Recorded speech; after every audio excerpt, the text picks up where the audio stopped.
Hello friends, Radhe Radhe. आज मी बनवते रसम rice. हे पहा, अशा प्रकारे एकदम टेस्टी आणि हेल्दी मी बासमती राईस घेतलेला आहे 1 वाटी आणि तूर डाळ 1 वाटी.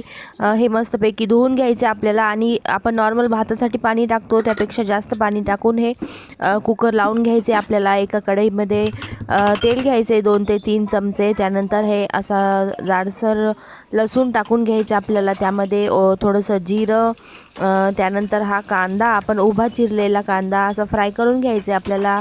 आणि त्यानंतर तेजपत्ता, एक छोटासा बटाटा मी घेतलेला आहे. त्यानंतर हिरवा वाटाणा, हे पण आपल्याला कढईमध्ये फ्राय करून घ्यायचं आहे.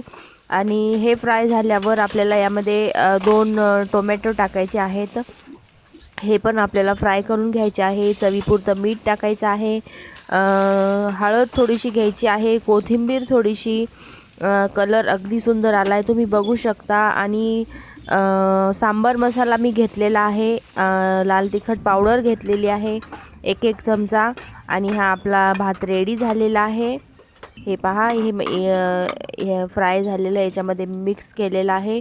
नंतर एका पॅनमध्ये मी तेल, थोडंसं जिरं आणि मिरची. नंतर हा आपला रसम राईस 1 नंबर आणि टेस्टी होतो मित्रांनो. नक्की करून बघा. अशा प्रकारे थोडीशी काकडी सॅलड म्हणून आणि पापडसोबत वाह.